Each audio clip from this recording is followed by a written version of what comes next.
Welcome back to another episode of the Boneyard podcast. This week we have two returning guests. We got E the Man from Bros and Legendary from HVL. Loved having these guys on here last time, and man, am I excited to talk about all this Dev Branch goodness and the Dev goodness. If these gentlemen want to give a little introduction of themselves. By the way, I'm your host, Big Bear Berg. If you haven't met me yet, Legendary. If you want to do a little introduction, there you go, buddy.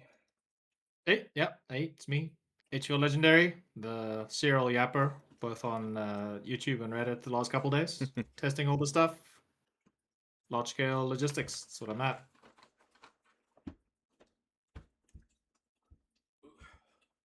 Sweet. I am E-Man the Man. I stream on Twitch, stream Foxhole.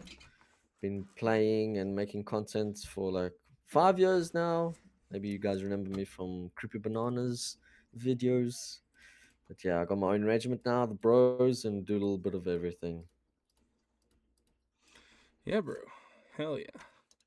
Well, it's good seeing you guys. Thank you guys for being on the podcast this week. It's quite an important one. This is the first podcast pre or post actually getting our hands on all of the aircraft and all of the content that we're going to be getting. So yeah, dude.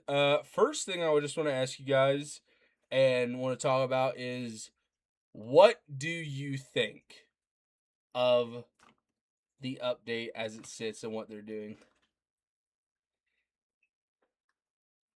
What do you guys think about the whole thing in general, the whole enchilada?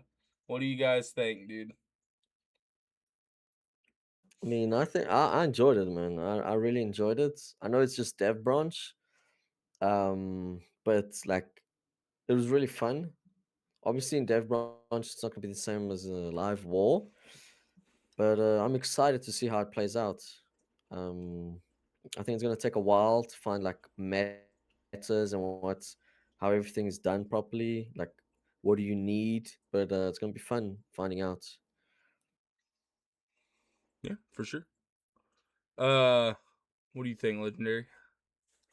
I think um, I think we have a little bit more of a complete voxel now, at least with this initial onset. Uh, Obviously, we're probably going to get into the weeds of discussing how game balance is going to turn out. But just in terms of toys, I think the toys are nice. I definitely have a couple of favorites.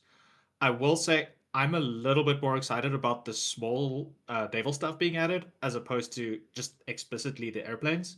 The airplanes are fucking cool. Don't get me wrong; they're awesome. They look cool, very high polish, really fit with the theme of both factions. Even though there are some dudes who are a little bit upset about some of the vehicle designs. I think they fit the narrative. I think now that we've gotten our hands to playing with them, some of the design decisions behind them also work. I have some opinions about the Collie Fighter and the Collie Dive Bomber and the way that they're designed. So we can dip into that a little bit later. But my initial gut reaction is uh, it seems like early game is getting a nice buff with the new ships, specifically with the new ships being able to target specifically coastal regions. So that makes things a little bit interesting. We're not just limited on waiting for gunboats to able to do like naval assaults and naval landings and stuff. And then obviously mid game we now have big threats with the torpedo bomber and the dive bomber, and then late game we basically have a new way to finish the game out. So it feels like some holes are being filled in, and obviously a lot of balance changes came in, and of course the big balance change came in, the big balance nerf came in that we were all excited for, which is the changing of large ship mechanics. So I'm happy they're in, and obviously the toys that work around them reflect quite nicely. Yeah, dude. I have to tend to agree. I am actually very in favor of what the game has turned into with this, and I am a War Thunder player. I hate to admit it. Everyone knows. And I'm extremely happy that I get to do CAS and put warheads on foreheads. And there's nothing more cool in my eyes than being able to dive down, put a fucking bomb on someone and fly out. I was smiling ear to ear, dude. You guys have probably seen me on the dev branch every day, and there's only one plane I'm in every day. And I know that's really lame, but I'm so excited. I'm so happy. I thought it was really cool. And looking at the grand scheme of things, um, I know on this podcast specifically, we were very optimistic, and I think we were rightfully so in being optimistic because I think they cooked very well. They did a lot of stuff that was really needed in this game with this update beyond just Airborne. And I think you're right. Adding like Naval Update 2.0 and adding all this stuff is going to change the game probably the more than airplanes will. In my opinion, having that early naval will have more of an impact than airplanes will than a lot of people. Like a lot of people don't think that way. And I'm really happy the way they orchestrated out the dev branch and everything. I'm happy that we got aircraft carriers. I think everything about the whole update was just awesome. I don't think everything was implemented perfect in the beginning, but God forbid. We were mad. They listened. Boom, they cooked. Everything we asked for got fixed in that little patch. And do I think there's still holes missing? Do I think there's still things that we need? Yes. But do I think that they had a good palette for us to play with for an interesting wars to come as they continue to put more content in the game to finish everything out? Yes. I think they did a fantastic job with this update as a whole. Now obviously Real War will have a lot of things. I think a lot of people that haven't played Dev Branch are gonna have a really tough time with scout planes, and we're gonna see a lot of fucking bodies of airplanes everywhere. And I think that the sky is going to be very vibrant with planes for a while. But I think as the game, what I would call, gets after the honeymoon phase of the update, I think this update will be one of the best for the game's health and fun. Um, Definitely think they did a really good job with this one. So, um, going on with that, I would like to see what you guys dislike about this update. That's the thing that a lot of people. I feel like there's a lot of complaints that are getting on FOD and Reddit right now, and I feel like there's a lot of animosity towards some of the things that weren't implemented, and I'm curious what some of that animosity you guys carry. What did you guys not like about the update?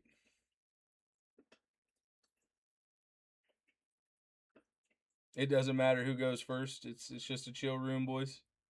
There's not an order. I don't know, what I don't like what they added and I don't like. I don't know, man. I enjoyed everything they added. I'm happy with all the changes. I don't think I dislike anything. Well, I guess with the torpedoes, they have the Wardens already have a good a better sub, in my opinion, more maneuverable. I think okay. Maybe Let's just that, but get then we this. get the dive bomber. Everyone thinks the sub's better. It's interesting. Yeah. What I Yeah. wanted to see was airdrops. I wanted to see some sort of vehicle to do airdrops. I know you can cheese it and get 12 guys on the back of a paratrooper plane and make them drop all encumbered. I mean that's probably going to be patched out. So yeah, I just wanted an airdrop. That would have been so cool to Like a see. Like logistics a airdrop. town that's surrounded. Yeah, like a little crate of supplies being dropped in. That's what I wanted to see. Because that would be nice for logistics people, just to have I mean, the storage depots already have, you can already store the aircraft hangars, you can already store all the crates in it, right? So I thought, why did they add that if they're not going to add airdrops? Maybe they're going to add it in the future. I don't know. I feel like that's something they're definitely going to add. Yeah. Yeah, a little supply package kind of crate ordeal. A different opinion I kind of have on that, which I think would be kind of interesting, if because we already see that there's modular parts for planes. What if you have the Pegasus, which is the Kali airport or a transport plane? What if you add logistical parts onto the Pegasus, which transforms it into a logistical plane?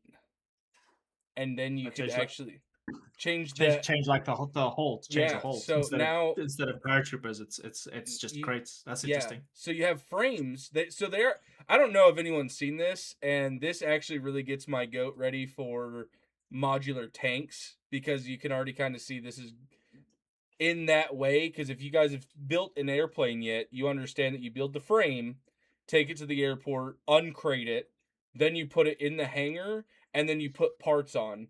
So what if you have your Pegasus plane, and I'm just referencing Kali because that's the name I know, but I know the Wardens have their own airdrop plane. But you have the airdrop plane, correct? And then you put on, like, there's different modular parts that you throw on it, which change the characteristics of the plane and what it can carry. That would be really cool. And then, like, let's say when you do the modular parts, what if they dropped, like, instead of people, you couldn't fit anyone back there, but you could drop like actual crates of Logi in like a bundle package down somewhere. That I think could be a really cool implementation. And I do agree. I was kind of missing the Logi deep, but I think the reason why they're doing that right now is there's no AA. Um or not A. There's no AIAA. So I think they're worried about partisans getting too deep in the back line and becoming serious problems for a long duration. I think that's what they're really worried about. Like, even with the scout plane, you can't even have a hammer on you. You're gonna have to drop naked if you really want to sacrifice that scout plane, you know? And so I think the reason they're not doing that type of stuff is for anti-partisan. And that's just my opinion, but I do hear what you're saying though. I thought that was quite an interesting take to not put in. But yeah, what did you think about that, Legendary? So in terms of disliking things, I'll be honest, I think the majority of stuff that they added is pretty much all likable. The general consensus, at least from the colonial side, is most of our stuff is interesting. I will say our scout plane feels a little bit overwhelming compared to the Warden one. I spent a lot of time playing in the Warden scout plane, and those mini torpedoes are very satisfying to use.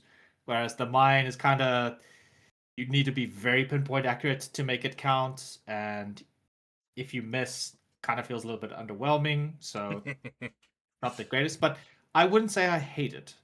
I do agree that there is some considerations for very very niche sort of logistical stuff that could have also been added. I'm not specifically talking about Ethan Man's point with the basically door dashing, where you like door dash like logi supplies into bunker bases or anything like that. But there are some like really really niche things that would have been very nice to have, and I think some of them became a little bit more apparent halfway through this week with the changing of the dive bomber. And I really think we're now getting to the point where we really need a overhaul on how facility bases are built, because wardens are going to have a really really really tough time with the next one. I'm really worried for the warden facility players because they have a lot more of additional considerations to have over the Kali ones, and I've been giving feedback like crazy that some of the stuff needs to be dialed back because it is a little bit crazy. So I will say that the devs have been very gung ho with a lot of the changes to make specifically airplanes stronger, and that has caused some problems for the niche facility, like really really niche facility things. I can go over them, but it's like super super hyper specific things that I feel like needs a little bit of love now, or else specifically the Warden faction facility players are going to have a really rough war. Yeah. Um I not getting into specifics, I definitely understand because there's with the new update, I know that there's growing pains, and everyone should grasp that concept if you don't understand it. This is an update war where they're adding a completely new element to the game. There's going to be growing pains. There's going to be things that will be added. There's going to be things that will be taken away. There will be bugs in the live test or in the live war. There will be exploits in the live war. I hate to tell everyone, it's going to happen. But these things will get patched and patched and fixed and worked on and thought about and talked about. Now, one thing that there's two things that actually really bug me, um, as a colonial player specifically, and there's things that would really bug me as a warden player specifically, um, and I'm actually really happy they fixed the AA, like the AA gun, now that that's actually a usable item.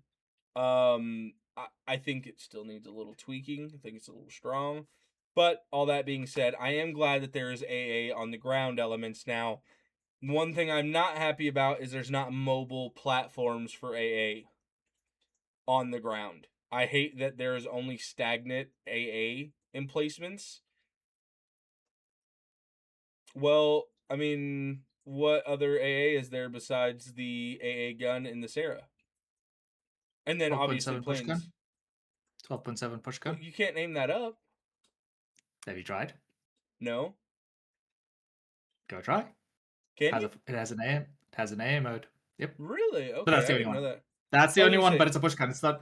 Look, everyone is expecting the half track and the Heimerman and the Bakusho, right? Yeah, The no, Stagatari, I get it. and the Swallowtail, the one.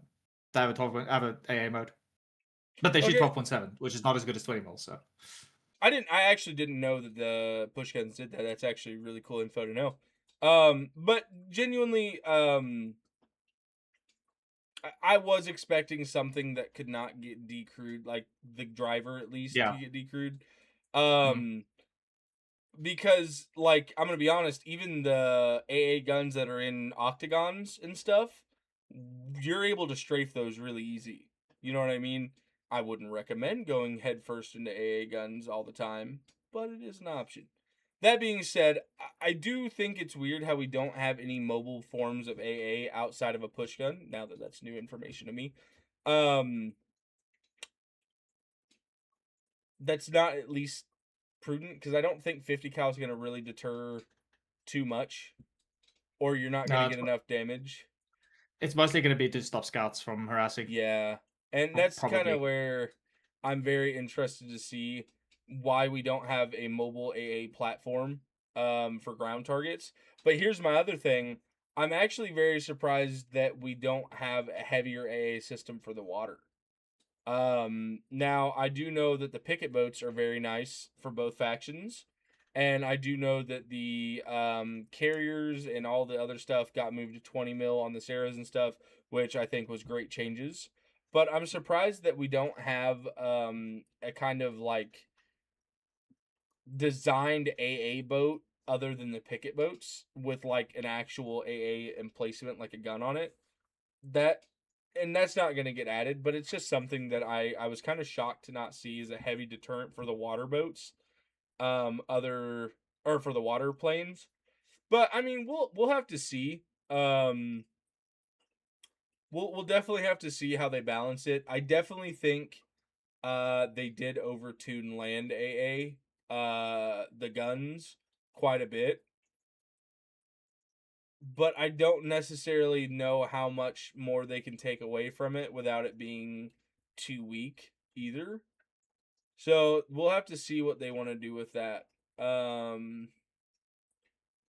There's also this notion of how often is it going to be used? Who's going to be making the guns? Are they going to be supplied? And is there going to be logi for it? Because we're already sitting in a situation where building bunker bases are very limited in how much actual dirt you have left over to add things to it. So you have to consider now that if you really want to effectively use flak cannons, they're called flak 70s, by the way. The flak 70s. If you really want to use them, you still basically need an aerial interceptor array to spot aircraft approaching.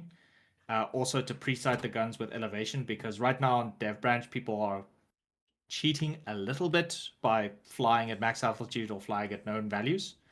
So I do think that flak cannons are a little bit strong right now. They're very new player friendly, which is a good thing. Could also be a bad thing. Like, it's really easy for a new player to jump on, aim the flak guns, kind of pull the trigger and do some damage. But you have to keep in mind that someone will still need to make the gun. Someone will need to supply the ammo rooms with shells. The shells are facility locked. The guns are facility locked. The build. So basically, it's going to come down to, will the bunker base builders have the foresight to put flak 70s in, and also keep in mind, will it be enough to have an impact to prevent dive bombers and fighters from strafing the front line? Will it actually be enough of a deterrent? Because some people struggle to jump on artillery guns to stop a push. How many people are going to jump on a flak 70 to stop an air raid? So there's still a lot of factors to keep in mind. I mean, how many times have you guys been, like, you watch the Intel map, you see there's a giant tank line pushing a base, and then there's like 3 arty guns in pits next to storage rooms that are fully loaded. No one is shooting them. It happens all the time. So if there's going to be dive bombers hitting a tank line, how many Wardens are actually going to stop what they're doing, put away the gun, jump on the flak guns, and open fire? And how many Wardens are going to run to put shells in it? Right now in Dev Branch, we're seeing cooperation and collaboration because we're testing. How much of that is going to translate to yonder frontline bunker base with flak guns built into it and stuff? So there's a lot of angles to this. I guess my question is, let's say you get to the oobledy-goobledy fucking concrete between 2 fucking mountains, nasty fortress, right? Well, I mean, arty's always an option, especially with the howitzer nerf, unless you have concrete.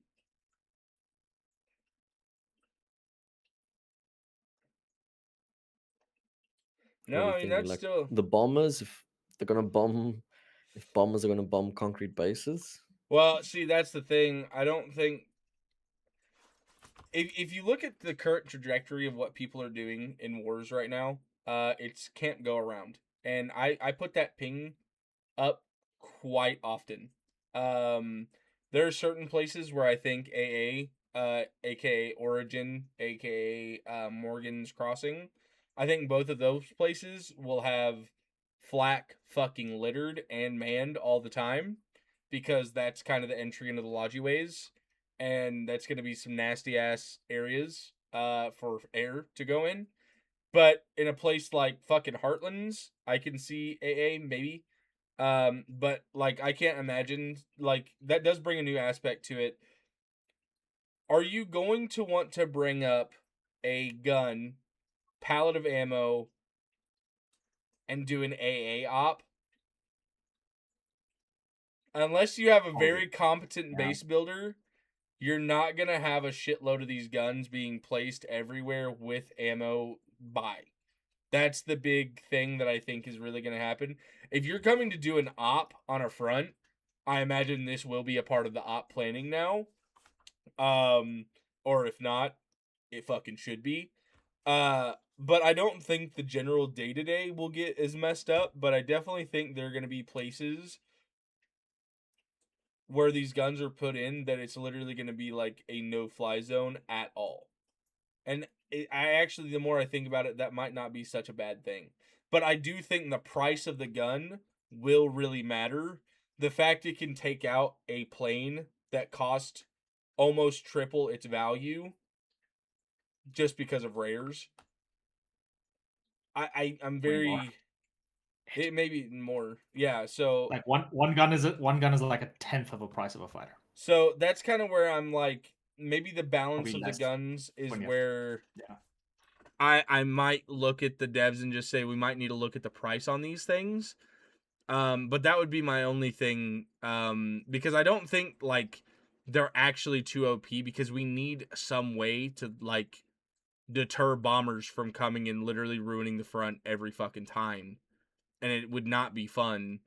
But we also don't want to make it to where you can just spam these things and it becomes natural, because if they are effective and planes are in the air, people will fucking catch on and it will be used very frequently, you know? So there's a balance that I think needs to be looked at least with these AA guns. And the whole tangent I was going on was there's hard counters to air right now on ground forces, but I don't know if there's hard counter for naval uh planes right now. That was kind of the whole thing that I thought was weird, going back to the question of what I didn't like. I don't think there's a hard counter for torpedo bombers right now, or water Oh, fights. there is. Oh, there is. Well, what is it? It's 10,000 Sombras. Ha ha ha ha ha. Yeah, yeah. Just for your reference, either man, I am super excited for that Collie Lightboat. This hands down my favorite vehicle. It in the looks game now. interesting. It's Have you so played in good. them? Have you We got to played with play them in one all year, of them? dude. Yeah, I was testing the damage like it does to each other. It's not really good for other boats. It does like 6% damage per clip. Yeah, they're not But good at yeah. that. Decrews like a demon though. It decrews like a demon. The Lightboat actually counters the wooden medium boat right now, Okay. because it like the 20 mil shreds like infantry like crazy, and all the new wooden medium boat, all the gunning positions are exposed, and the only one that's exposed on the collie one is the back gun, or the strider, the corvette looking one. So I'm very excited for that. I can't wait to get in the Sombra. I mean, the devs already nerfed the Sombra by increasing its disable percentage and the amount of crew, because they knew they were going to design that boat, and I was like, nah, yeah, Yeah. Legendary's going to be on that boat with 6 dudes with sticky grenades on the back. Yeah, they knew. So I'm excited to. I'm still going to play with it. It looks fun. Yeah, I'm gonna make a shit ton of them. this actually, and I'm curious what you guys think. Do you think that there's going to start being Maginot lines in Foxhole? Like deep rooted, heavily AA, heavily like artillery battery. Like, that brings up a very interesting question on what No Man's Land is going to look like now, because Tier 2 slop is going to be there, and it's not really going to get hit by bombers. It's too low of a target to hit with those things. But dive bombers and fighters and scout planes, I'm really okay. I'm really scared to see 420th do like a fucking scout plane op with like 60 fucking scout planes in the sky, and like just I'm just curious what you guys think, if it's even gonna be defensible in pushing anymore. That's where, when you're on a push, do you think that we're gonna get, or the wardens are gonna be able to have solid pushes? Because armor is what buys you time with building. It's the tried and true method always. Armor and anti-infantry vehicles buys you time to build. And if we have dive bombers QRFing them consistently, I mean, heaven forbid, like HTDs get 2-tapped. I'm genuinely kind of worried for the Warden push. Like, for Collies, it's not as bad because they can't smash our armor. We're going to be able to buy time with armor. But if they're on a push, they take a fucking border base, they're not going to be able to build their BB up, because all we're going to do is go in, smash their fucking CV with a bomb, and get out. This is a real question that True. I guess I'm really worried that's. about. It depends how much the bombs are gonna cost. Like, is it gonna be worth it to to drop a bomb on a CV or to just strafe it? I guess it depends. Like, if you want to risk your bomber to destroy a tank line, like if you want to risk res for armats, I guess maybe if people can pump out dive bombers, I guess they don't mind I mean, because I'm there's just always a chance saying. of being shut down by a 20 mil EMG. I don't know. See, For me this personally, is. I don't know if these planes are gonna have that much impact on the land. The only one that I'm seeing having a lot of impact to like destroy is the bomber, obviously.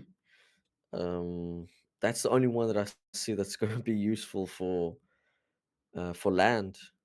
The dive bomber, yeah, maybe on the tanks, but tanks are armats. Maybe against the battle tanks. Maybe late game against battle tanks or super heavies. Yes, we'll have an advantage on land with the dive bombers. But against like an outlaw, you can just you've seen the warden tank lines, right? Like 8+ tanks always on the fronts. So using Well, a dive bomber just take out one tank. I don't know, and you need like two shots to hit them, right? well, here's the thing, right? So here's the really scary part about the dive bomber, and I am I literally have only been testing with the dive bomber almost exclusively. It's my favorite thing. I can hit you with one bomb and track you like almost a 95% guarantee. Like it is almost every time my first bomb will go for the track, my second bomb will turret you or engine you, and you are disabled. And I like it wouldn't even be that hard. I can literally hit a moving Jeep going full speed on a road, nail it. First shot every time. And maybe there's not a lot of people that are hyper freaks like me, right? But let's just say, for instance, they're pushing my lane and I'm in a dive bomber and I have the facility to back me up, the logistics power to back me up. If they had a 9-man tank line and I came in and I put 4 bombs on that, I could theoretically get eight. I could get 9 tracks depending on how the bombs land, and I could disable multiple if they're in a line. If I get lucky with my bombs. And like and here's the other thing, bombs can also disable multiple subsystems in one bomb. So 4 bombs, which is the max load for one dive bomber, I can disable a BT while keeping it tracked and turreted and possibly fueled. So, and I'm not like glazing myself saying like I'm a god. What I'm trying to say is if someone does hyper practice and get very good at these things, which this is Foxhole, people have 10,000 hours in this game, people will hyper fluctuate to these very cool, very hyperactive, very effective tools.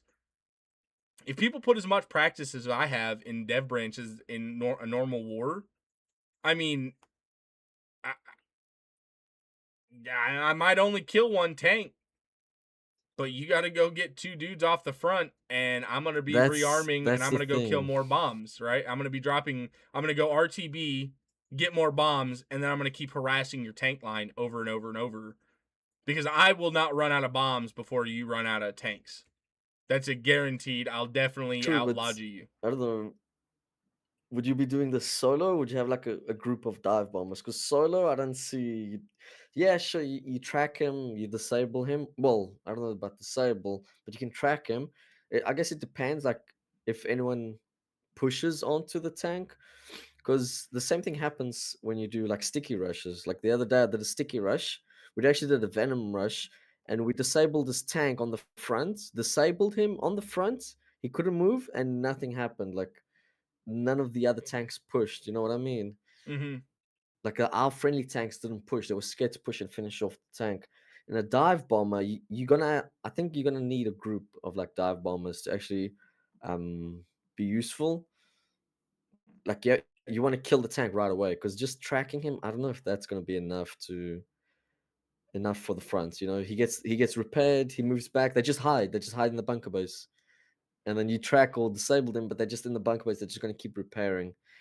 Maybe I don't know. Maybe if you keep coming back and forward, but then you have to rearm all the time. I don't know. I don't know, man. I don't know if we'll see. We'll see. I also don't know. We haven't seen it in live war, That's why I'm super excited to see everything in the live war and see how it plays out. Like what the metas are going to be. Like 5 dive bombers just taking out a whole tank line. Maybe. I mean, I'm, it's I'm, interesting. I'm very excited to see how the combined arms gameplay is going to play. I mean, the dive bombers are going to be cool, and there's a lot of skill expression to using dive bombs and fighters and whatnot, like you both said. But it's going to be really, really interesting to see how coordinated groups make make use of it. I mean, just for example, I also run anti-tank ganks quite a lot when I'm, playing on the front. I normally only run anti-tank ganks when I know that the enemy factions like infantry covers dog shit, which means that they have too many tankers, so it allows me to slip in. But I also run anti-tank ganks when I know there are friendly tanks in a region that I can call out in region, and I know they'll hold W and take advantage of that. So I mostly play in coalition gameplay. I rarely play like solo squads and stuff like that. I normally only do ops if I know that there are multiple other units that I can trust to press the advantage to certain things. And I will say that when we are doing anti-tank ganks, all we need to do is track tanks. We don't need to kill them. We just track tanks, we turret them, we disrupt, we cut logi, we cause trouble, and then the 6-7 spathers that are all sitting on a Discord call, they go in and they fucking wipe. I'm very curious to see how that's gonna how coalition gameplay is gonna shape the fronts now that air's in the mix. Like for example, you could literally have a squad of like 5 or 6 dive bombers with fighters with cover. Let's say they play properly. They go into a hex. They board across very easily because you only need single people in seats now, as opposed to like a BT or a Ares moving into a hex that require 10 people. So literally 6 planes can enter a hex. There's already a Spatha line happening, or a Bodish line, or a Nemesis line. You roll in. All they need to do is they just need to track. They just need to disrupt. They just need to push the edge of the opposing tank line down, and then the coalition moves in. Artillery goes off. I'm very curious to see that. And the other important factor with this is large regiments, like huge regiments, like Zerg regiments. You mentioned 420th earlier. I imagine 420th would probably sacrifice a scout to land behind a predator. What happens then? Get one of Gator's goons to like literally land a scout plane, jump out, lock it, squad lock it, and then just as the Bardishas roll in or the Venom guys go in. Very interesting to see that level of coordination going on. So I think the battlefield is definitely going to be chaotic, but the combined arms aspect is super interesting. Like, a bomber wing comes in just as the ballistas hit the front line. What happens? That could be super cool. I definitely think coordination is going to be deadly. I mean, um, something Bones cooking with right now. My Reggie is working with Finch, and one thing we talked about is if we have a few guys, Royal and Bone are talking about working together, and one thing we were talking about is if he has his line of Nemis that he likes running, right, and we come in and we track a tank. I mean, this is what gets me to smile, right? Because the Nemesis is my favorite tank. And there's a massive tank line. If I go get a dive bomb and I track 3 tanks, if you have Nemesis on your team, that's 3 kills. Hands Yep. down, Tremies on that ass track, it's GG. See you later. We're going to out DPS you, we're going to out tank you, and we're going to go out. And I think it's really scary. Like, I'm a hypocrite. I'm literally a hypocrite right now because we literally have flasks in the sky. That is what this is, and this is why it makes me so happy. We have the actual system to do, or we have the equipment to now do massive subsystem damage, aka tracking, turreting, fueling, like the Wardens had with flasks. Obviously, we can't MPF ours, and ours are super fragile and super expensive, but being able to track for a tanker that's like 90% of a tanker's death is when you get tracked. 90% of the time when you die, it's because you're tracked. And the fact that we can have dive bombers come in and do that, I'm very interested. I'm very interested. I mean, the thing is, I like to spew out my ideas on what I think's gonna happen, and what's gonna actually happen on a front is gonna just. I mean, I say this like there's not gonna ever be fighters in the sky, and that there's gonna be ace fighter squadrons that just like to go be little goons in. Oh, we just got border bases in this hex. Let's go cause fucking havoc for 30 minutes and RTB. We'll be back, rearmed, reloaded, and we're gonna come back. You know what I mean? There's a lot of things that are gonna be really shaken up in this. Um, it's wild, and I don't think anyone can actually fully grasp what's gonna happen until it does, and then metas are gonna shift, and it's ah.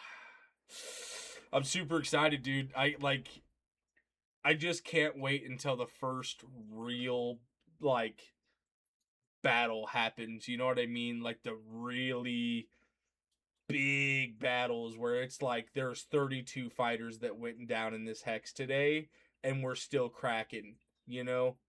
Like, oh my god, dude, I can't picture it.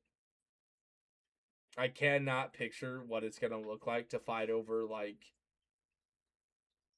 I mean, God forbid, imagine all the bridge hexes.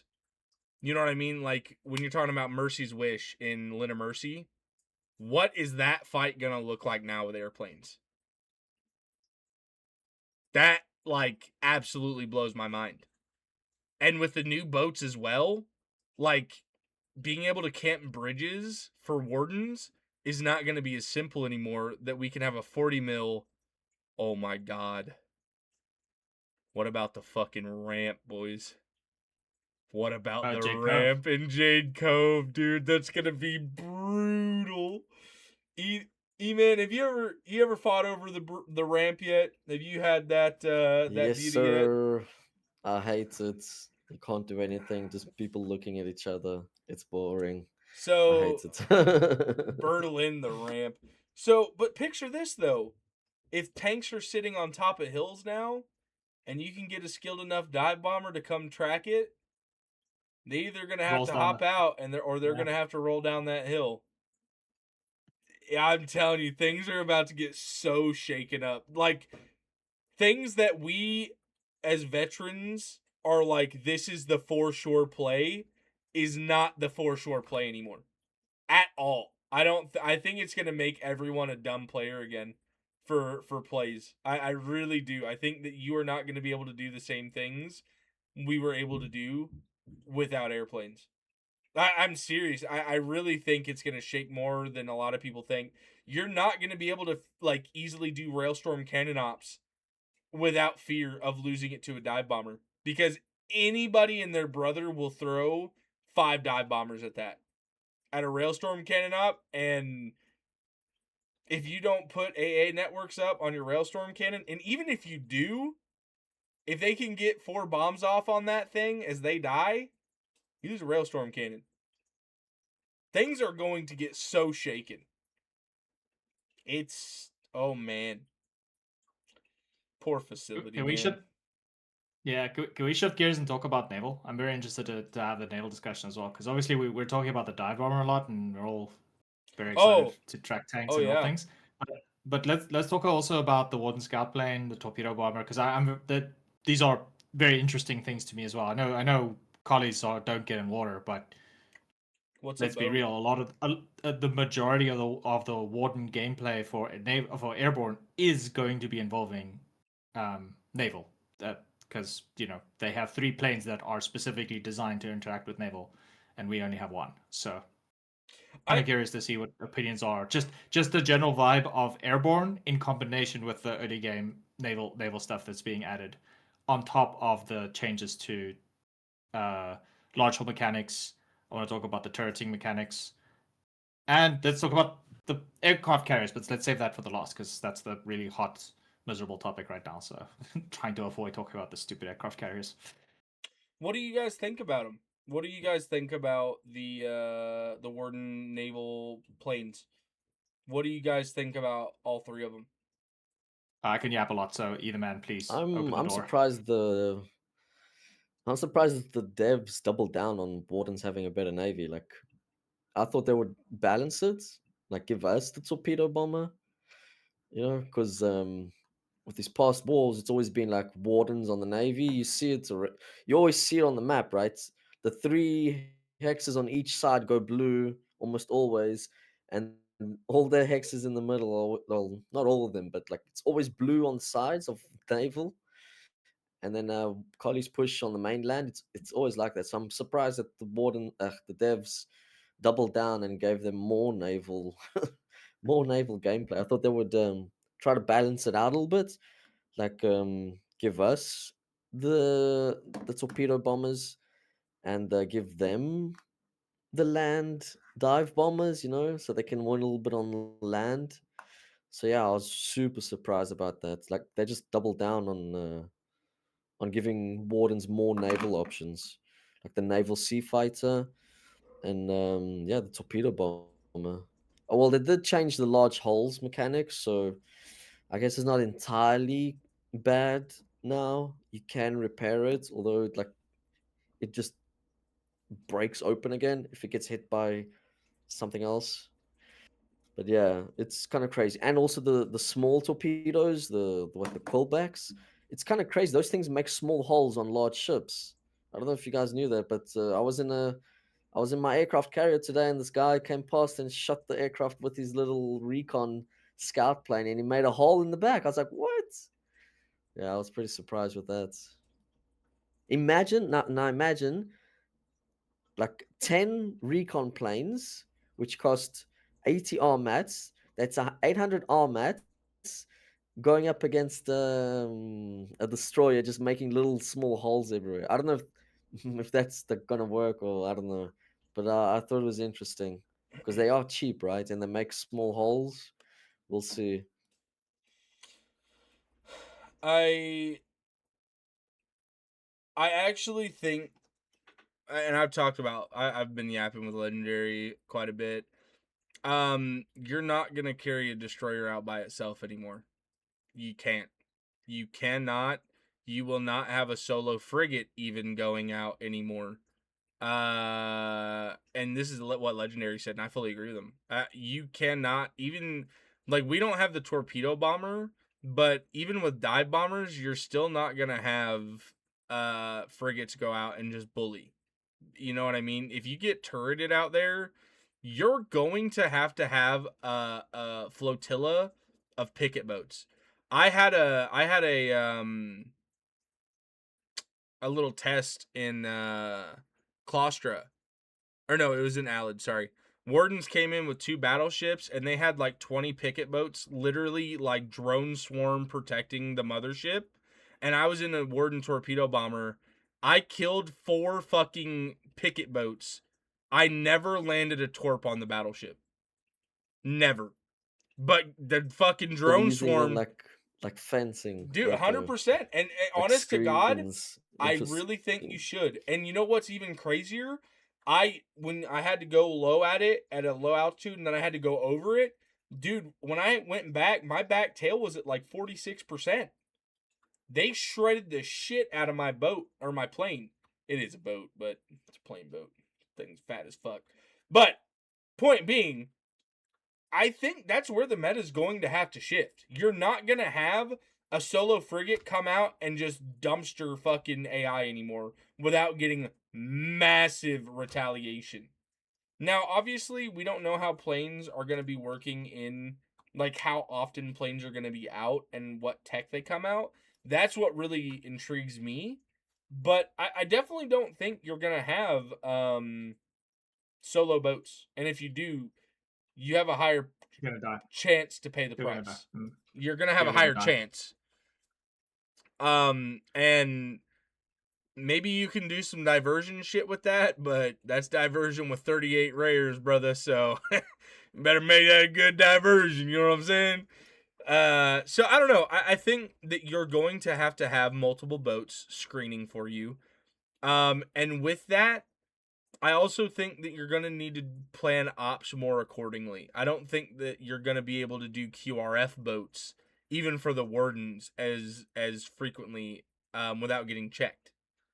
I think this completely changed the game. This is why I said I don't think a lot of vets their go-to like trump cards aren't going to be the same anymore because there's very hard counters to these plays that we're so used to. You know what I mean? Um,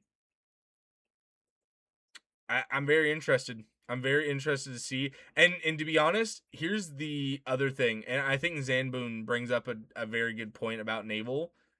I'm very curious how submarines are going to be played now.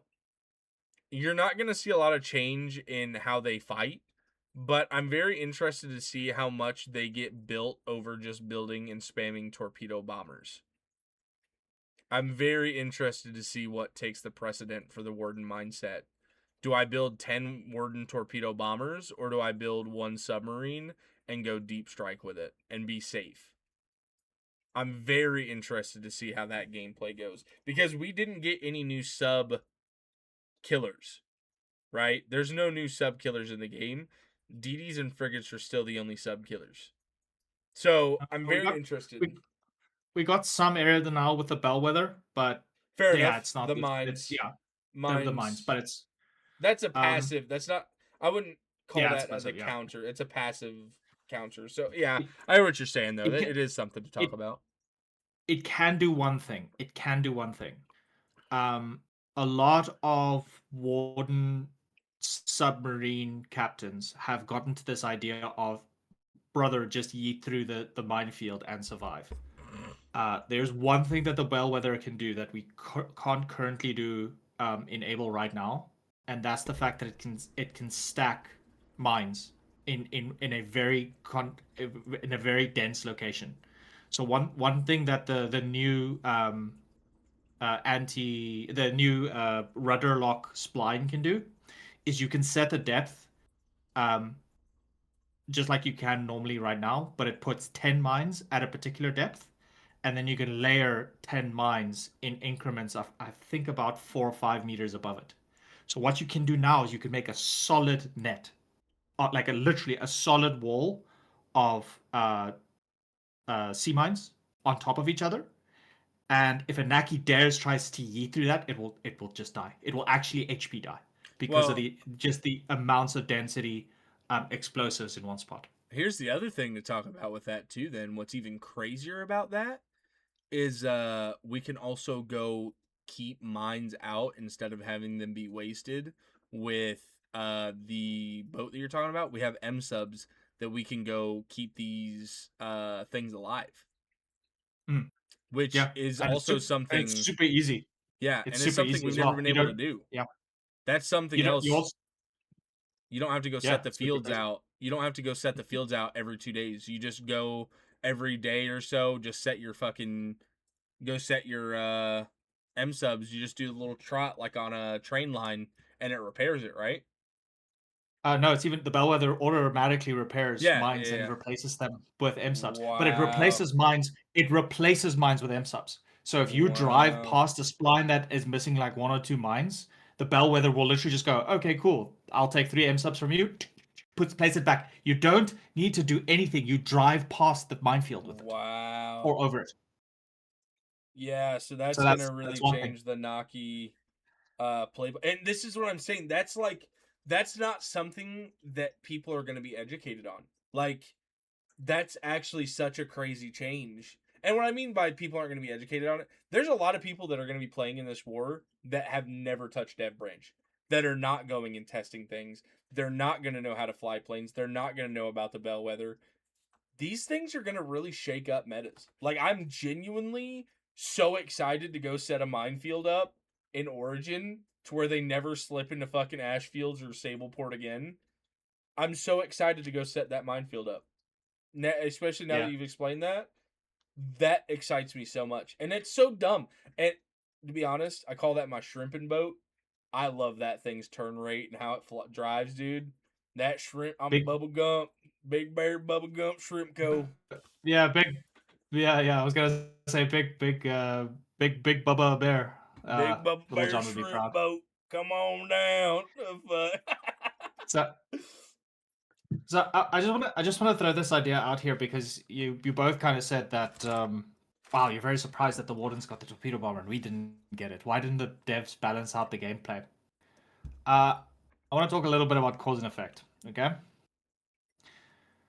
what do colonials like to do a lot when we play? We tend to snowball the middle. We tend to take deadlands, and we tend to fight on the northern side of the middle of the map very, very often. I wouldn't be surprised if the devs kind of went and looked at data and said, "Hey, colonial faction needs a bit of a hug. How can we improve the thing that they're already doing a lot?" So they went and looked at the data and be like, "Wow, collies really like to play in the middle of the map, but they tend to stagnate, they tend to fail, and they tend to lose out around the time medium tanks come out." And the reason for this is Outlaw HCD, the premier hold the line, sit on top of the hill, don't lose ground sort of tanks. Dive bomber, now we have something to counter that. I think the same thing happened with naval. The reason why the Wardens get an early game mini torpedo plane into a sea fighter, into a torpedo bomber, into a defensive naval aircraft carrier is because I think the devs looked at the data. They said, well, over the last 20 wars, what is the Warden doctrine? They tend to take the islands a lot. People really like to play on islands.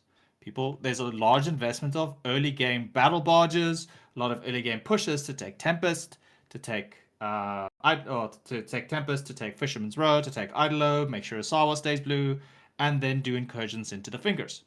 That has been the Warden meta for about 20 wars. So, in my opinion, I don't think the devs went and said, wow, we really need to stop this from happening. I think they just embraced it and they said, you know what?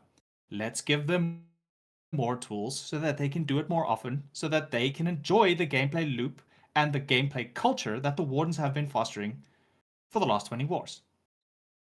And I think that's why we have a much better anti-small ship Warden scout plane versus the Kali one, which is more area denial, can pull out a mine to cause a little bit of havoc.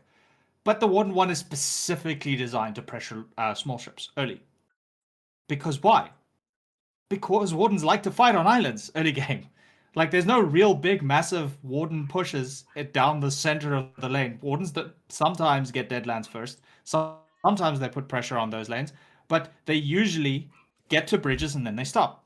Mercy's Wish is always a stopgap for Wardens. They never get into Tomb unless they turn all of King's Cage blue. So Wardens just like to play on island games. So if I was a Foxhole game designer and I was going to go, okay, cool, how can we improve or supplement player behaviors that are already happening?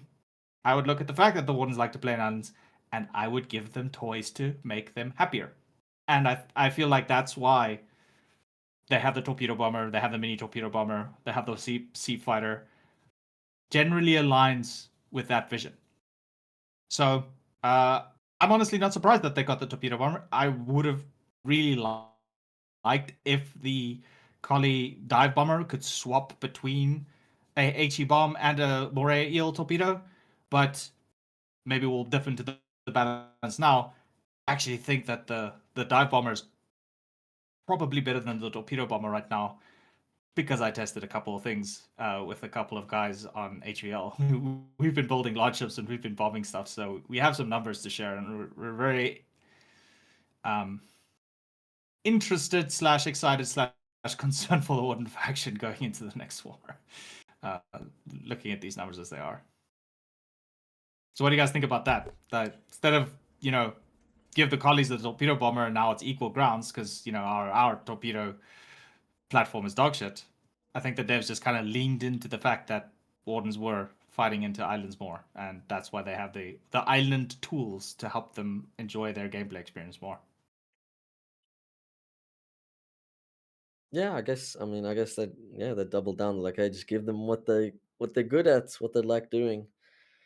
I mean, at least they made it so large holes can be repaired now. I guess they didn't Mm. totally double down. They're like, okay, we'll give them another torpedo vehicle, but we'll make large holes not as good. And on the contrary, it also made it like so when you get turreted on a large ship, you can fix it. So I guess they made it fair and balanced. in that regard. Yes. So here's Oh, here's no. here's where numbers come into play. No, I already Have know. you guys just as We a forewarning? already Have you looked at the tested. numbers for repairing stuff at all? We already tested 'Cause it, it's and I already scary. know where It's you're going. terrifying. So here, I don't want to steal your thunder, but I do want to say one thing. When the original patch came out for the dive bomber to get the extra bomb, the extra damage, and the extra disable chance, the other thing that a lot of people did not look at was all boats got AP reduction or AP damage reduction lowered. So all small boats have 0 AP reduction to torpedo or to dive bomber bombs. The really fucking scary thing that I'm not gonna steal your thunder, but I'm just gonna say this one word: disable chance, and what it takes and what it does. I do think they're trying to get us in the water as well. I think the devs want us in the water to contest these things, and I think they've given us a very, very nasty tool to get us up in the fight. And I think I know exactly what you're going to talk about, so I'm going to let you. Here's your red carpet, sir. Go ahead and lay that fucking thunder down, because I know exactly what you're about to talk about, and I'm very worried about these things too. Go ahead and lay out that. So large holes, our favorite thing to do as the Collie Navy. So you can fix large holes now. The mechanic is now you get a large hole, you patch it with metal beams, and now it becomes a perpetual small hole. So you can fix it. So you patch it up, it becomes flush, and every single time you add a tick of any damage, mortar, mini torpedo, dude with a mammon, hits that spot again, it reopens a small hole that you can fix with beam mats, which means you can now at least anchor again. So if you patch the damn thing, you can at least anchor and do more proper repairs and to hold out against future torpedo attacks. Here's the kicker. They've increased the number of metal beams required to patch the large hole. It was previously 35, then they increased it to 50, but large ships have a multiplier for the amount of resources needed to fix things. So to fix the large holes, it's currently around 70 metal beams to fix a large hole, to turn it into a small hole. A little bit rough. They also added the ability to fix turrets. That also has a multiplier on it. Every large turret currently in the current version of Foxhole, we don't know if it's a bug, but there's a multiplier to it. We don't know. To fix a turret is 250 metal beams.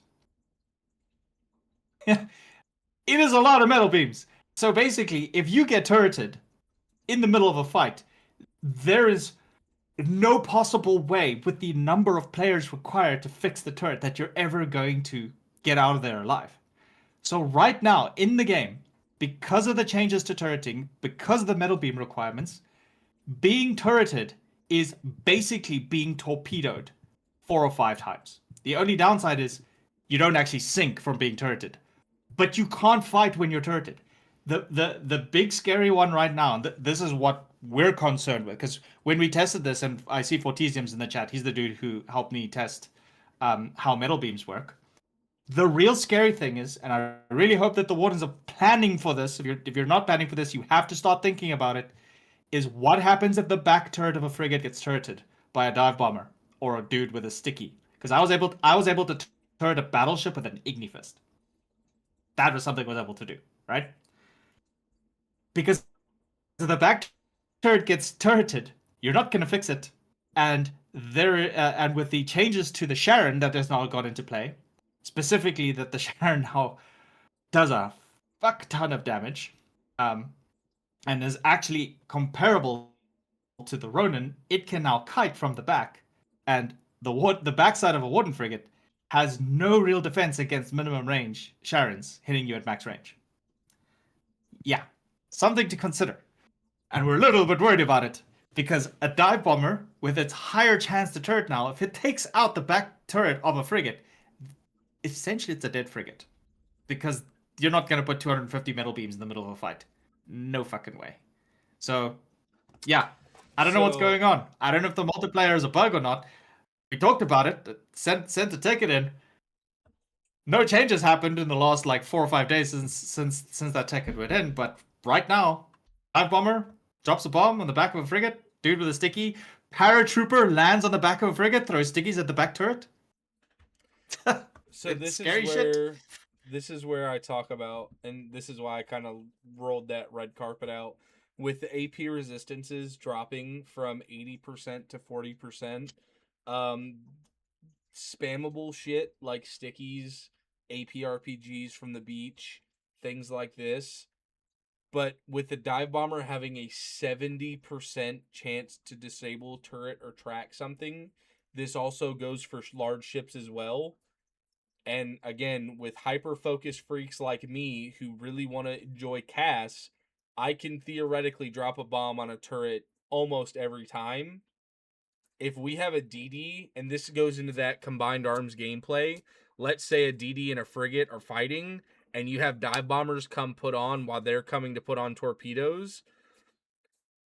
Again, they can run away if you turret them, but they're not going to hurt you anymore. And if you have a swarm, you're also putting light holes into them. And this is a very scary dynamic. And this is why I say they're trying to get us in the water to do combined arms. Also, why our aircraft carrier can launch dive bombers. These are very scary mechanics. And and this is also leading into the aircraft carrier, why it's so. We need to be in the water contesting these things, because if we can get dive bombers off a coastline and we can get fighters off a coastline, wardens can literally then have a D-Day, or not D-Day, they can literally get a Pearl Harbor type situation going on.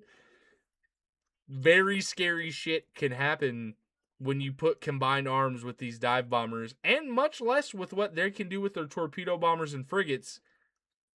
They want to combine arms. They want you to put bombs on target on these things to give you a one up on the in the naval battles.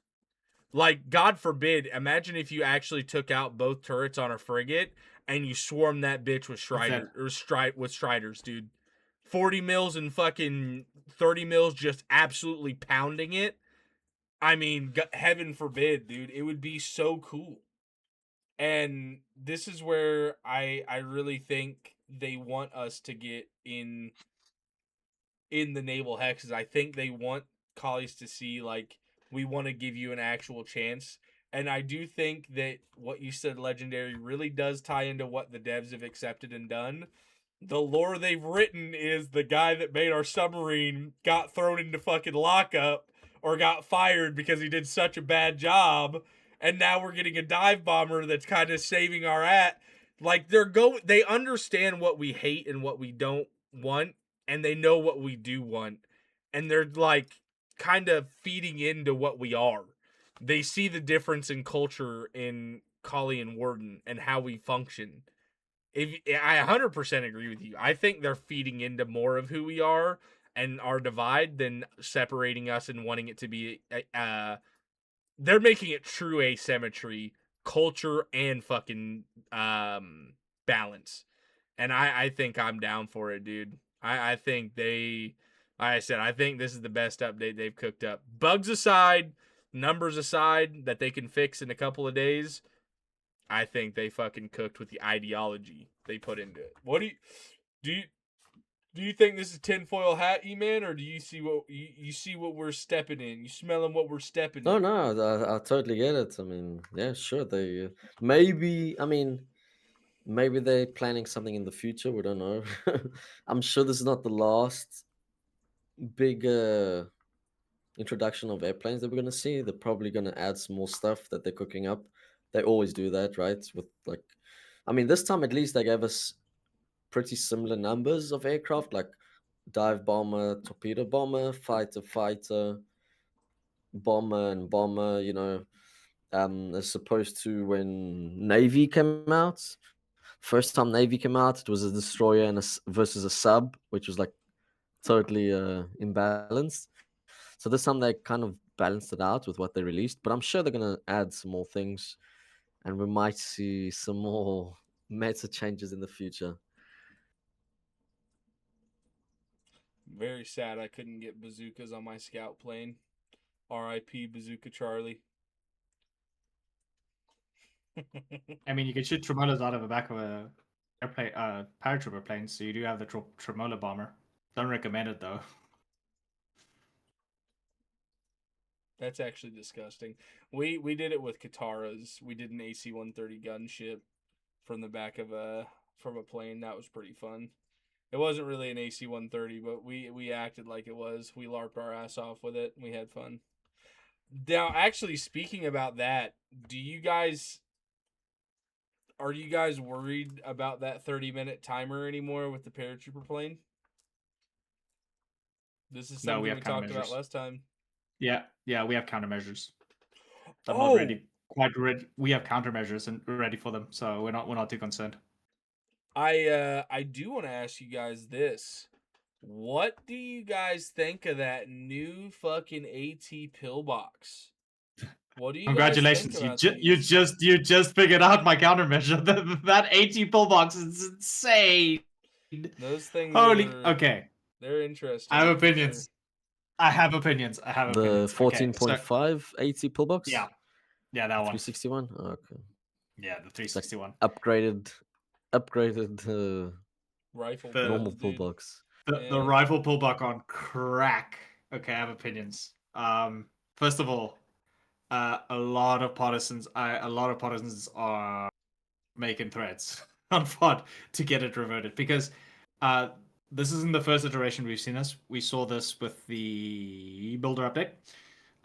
They made this change, and the problem is the reason why it didn't roll out is without the introduction of the ISG pull box, there is literally no PVE or sorry, AI versus there's no AI versus tanks that didn't involve building a bunker base and taking it to tier 2. I originally thought that we were never going to get something like the ISG pull box because I thought that with the introduction of tier 1 garrisons, the devs were probably going to cook something along the lines of if you want to protect a base against like a tank dive or like a tank eat, tier 1 AT garrisons would probably do that, but obviously with the increase of AT garrisons, the BMAT cost and the repair costs and the integrity dip, that didn't really come to fruition. So with the introduction of the ISG pull box, the AT pull box that I think Max has been itching to implement for a very long time now because he's all about the pull box that fucks up turrets and reduces accuracy and stuff because that's its primary purpose. But the fact that it domes infantry, oh my gosh. Okay, so two things. First of all, you can't see them from the sky. So if there's no scout to do a low angle sweep to see those pillboxes in facilities, that's going to be the way to protect your base mostly from paradrops, specifically partisan paradrops with dude with satchels, dude with flamethrowers, whatever. They could bring anything they want unless they send a scout plane out early to see what the location of the drop is going to be if they make any mistakes or if there's boulders that show up after they do their scouting run. Those AT pull boxes will shred the paradrop as they land because the 14.5 round, if they fire when your character is like toppled over, like recovering from taking the parachute off, you die instantly. You don't even get downed. You die. So any overweight carriers, any dudes that drop badly, any dudes that don't scout beforehand will just get domed by those AT pull boxes. So there's your counter to paratroopers. You spam those AT pull boxes in hotspots, drop zones, and specifically inside your facility. So we're already like thinking about ways of incorporating them inside our facility builds. Like just leave like a patch open, put an AT pull box there. They don't see it unless they scout it with a scout plane. And then second of all, it insta kills cuttlers. Now I'm not sure if that's a bug, but if you pull out a cutler and you aim it at the AT pull box, as you pull the trigger for the rocket to leave, you die because it retaliates. That's a bug and a half. And imagine putting those in front of like as your kind of cannon fodder, and you put fucking barbed wire in front and behind those things just to really fuck them. Oh my god, Yeah. dude! Warden rage, fucking full blast, bro.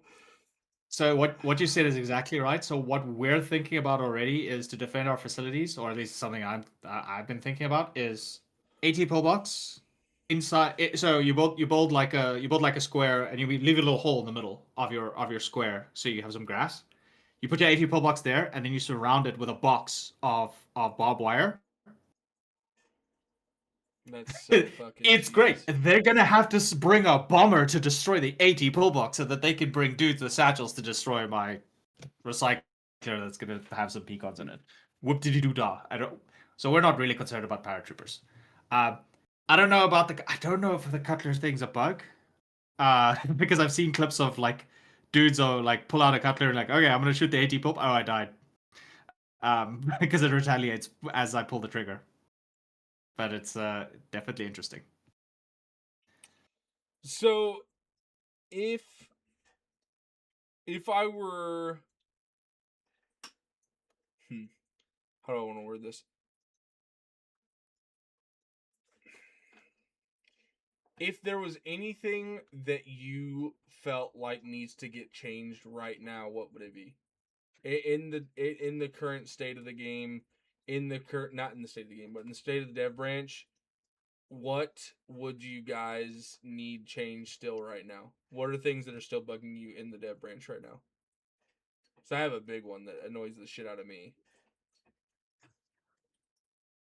Personally, the encumbrance thing in the paratrooper plane that needs to be changed. Like having Mm-hmm. guys encumbered in the plane, just having them drop off. That's not how I want airdrops to be done. Also, they can. I don't know. I don't know how much alligator charges do damage, but we can't carry. We can't paratroop with demolitions, while they can paratroop with alligator charges. I don't know if that's the best use of your paratrooper outfits, because paratrooper outfits cost some rares now. I know it's not a whole rare alloy, but costs like some rares, isn't it? Yeah, I think No, it's No, only it's pilots. paratroopers don't cost anything. no. Or was it just It's the just pilot's uniform?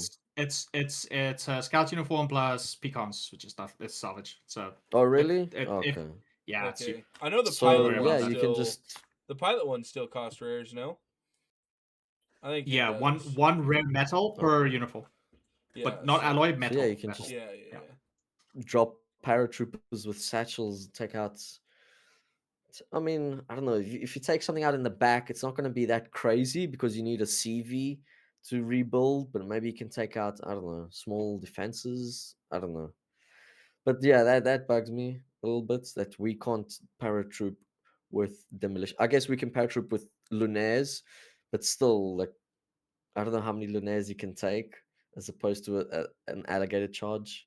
Like the damage difference between a paratrooper with lunaires and tremolers and a paratrooper with an alligator charge. That's the only thing I see. Everything else we'll have to wait and see to actually do to implement some changes. The only legendary. I actually want you to go first. Yeah, I mean that's fair. I just to go on your point before we actually go to legendary. Now that I think about it, I do think it's somewhat fair that they can get satchel charges with their paratrooper uniform because satchels are, in my not even my opinion, it's just facts. Satchels are a lot worse than hydras. Hydras are a lot more versatile than people understand. They can clear minefields, barbed wire, tank traps, anything like that. It instant deletes it, and it has a way bigger area of effect, and it does more damage. Our Hydras, to be honest, are a lot better than their satchels. Now, it is a large item, but case use, you're gonna get a lot more done with a Hydra than you ever will with a satchel. That's just it's a fact, dude. And to be honest, I can't believe Wardens still haven't caught on to this. That the Tremola and Lanier is not the scariest thing charge you can deal with. A fucking Hydra rush, that's when you see big concrete go down. That's when you see relic bases, tier 3 town halls, the big fuck you Hydra rush. That's the real ones, dude. Hydras are so fucking lethal. Oh my god, dude. I'm not mad that they can drop with them. I think that's an actual very nice benefit that they get. And they can't carry a lot of other stuff because it is very heavy. Maybe they need to tweak the number on how much more they can carry with that with the paratrooper uni. But as case use, like I actually find that actually is a very good use. That's a very niche thing that they not even a niche. That's a very nice add-on that they can use with theirs. That gives them a little bit more utility. You know what I mean? Versus what ours can do on a day-to-day front line. I think that's actually a very nice add-on to them, and I genuinely think it's good. But maybe work on how much extra they can carry with it, because it is kind of unfair that we don't get hands and can't defend ourselves as we go Hydra Rush. So maybe work on how much. Maybe they can carry a rifle and a mag, and then that puts them at like 90% or something like that. Very heavy, something like that. I think that. I mean, in my opinion, I think that's somewhat fair. But I hear what you're saying. You know, we can't drop with anything demo wise, but we can land in water. They can't. There's a lot of fucking nasty things you can do with that. Just saying. Just saying. Water landings are pretty good. Pretty damn good. Take that as you will. Legendary. What do you think, bro? What do you want changed right now?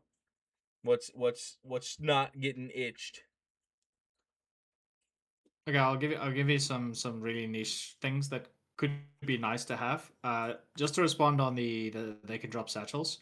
One interesting thing that's currently on Dev Branch, which I'm hoping gets fixed, is the fact that you can do a alt drop. Have you guys heard of the alt drop yet? It's where if you're a dude who has a second account, you load your character up with satchels and you jump out the back of a paratrooper plane. The body is holding all the satchels, lands on the ground. You basically have a deploy point for satchels. You could just like grab and kill things. I hope that gets fixed. I really think that you should not be able to paradrop at all. You like the plane can't move if you're encumbered. I think that's a fair change that needs to happen for both sides. Be kind of nice. An interesting change that happened in Builder Update for literally 3 days until it got removed was the fact that Hydras could be palatable alongside Havoc charges. Be kind of interesting if they bring that mechanic back, where if you're gonna go for like a facility raid as a colonial player or a colonial paratrooper partisan guy, be kind of interesting if you could drop into a warden base, like requisition specifically a small train cart that's empty, and then you can submit like a crate of hydras into it, and then you have 5 hydras that you can play around with. I think that would be a nice asymmetric version for our dudes. But then again, I think that I think facility players are going to learn how to defend against dudes that are landing in the middle of their base, specifically AT pull boxes, putting in powered rifle garrisons everywhere. So I'm not super concerned with the wardens getting the ability to deploy satchels. I just don't like the exploity one where you use a second account to basically act as a body bag or act as a crate that you just drop on the ground so that you have 6-7 satchels ready to be used. So we'll see how it goes. I'm not super concerned with it. In terms of changes, I would like to see very niche specific things.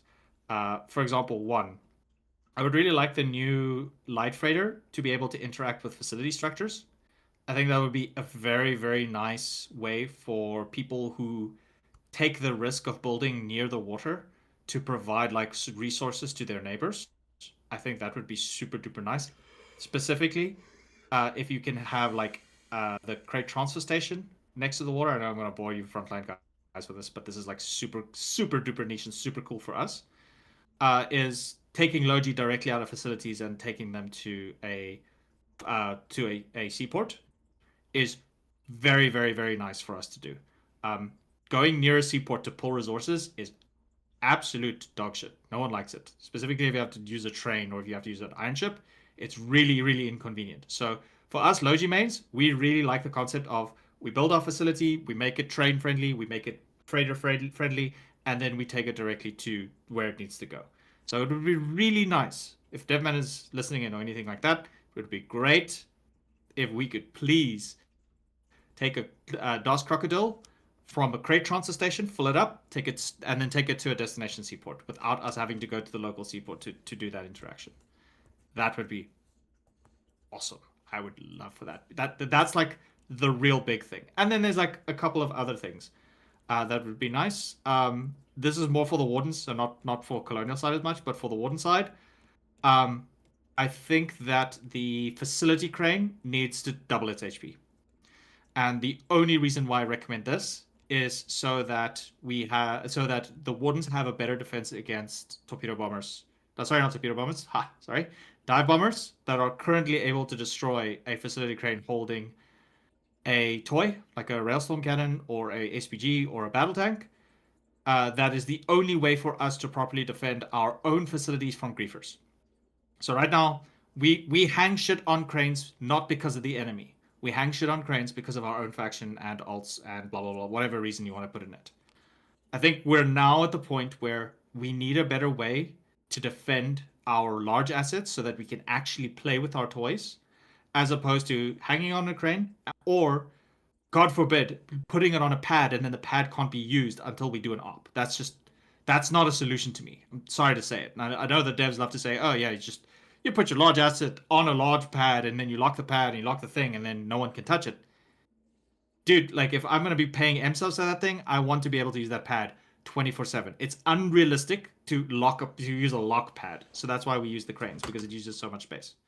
So for the next war going into it, if there's any change that needs to happen in the next week, double the HP of cranes, double the resistance against AP damage, make it so that cranes cannot die from a single dive bomber because it feels You shit. just pissed off it's, so many I not don't. wardens.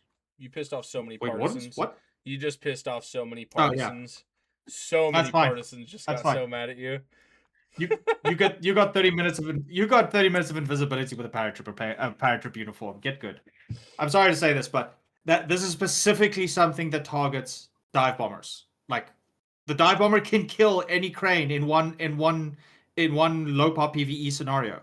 That's not good health for warden facility players. And I will defend warden facility players.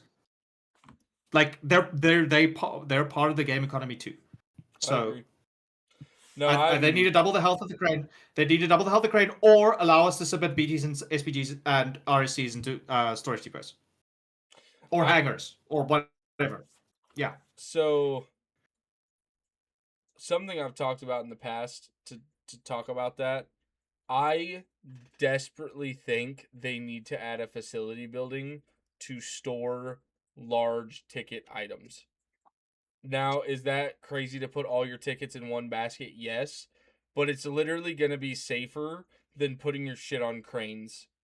Like every day, it's always going to be better to do that, in my opinion. And I don't know. I find it ridiculous that we still can't store a fucking BT, but we have room to store a fucking B-52 bomber in a fucking hangar, dude. Like, how am I not able to put a BT in a fucking storage depot? Like, maybe super heavy should be the exception. Maybe those should stay out, whatever. But BTs and fucking railstorm cannons, I just, it drives me nuts that those aren't storable, and I hate that the only way partisans can get a loop to go get that high dopamine is to go kill those things on cranes. But I'm gonna be honest, like, I would much rather give 30 people a pleasant fucking week of not having to deal with partisan shitheads than your 5 minutes of extreme dopamine from shitting on their hard work. I hate the idea of deep strike partisans like that killing high value assets and how often they can do it. It drives me insane. I'm a builder, man. Like, I'm not a facility man, but I build the defenses for facilities all the fucking time. And it drives me insane at how easy it is to get in bases and kill a week's worth of logi and hard work at facility. It's insane at how easy it is to do it. I talk to Parachute and my friend Ducky all the time. They kill this shit on a daily. It's not even a sweat to them, and they do it without, like, it's just a normal day, and it kills literal, like, a regiment's fun for the week, possibly. You know, I hate that. I hate that so much. Do I want it to be gone? No, but I do think that we need to elevate and get a position to store our shit more safely. I think it's fucking ridiculous. The best thing we can do to stop alts and fucking griefers is to hang it on a fucking crane. It's Yeah, it's stupid. it's It's it's not even like in it's game lore yeah. good. It doesn't even fit the statue of the game and the way it should work. It makes zero sense.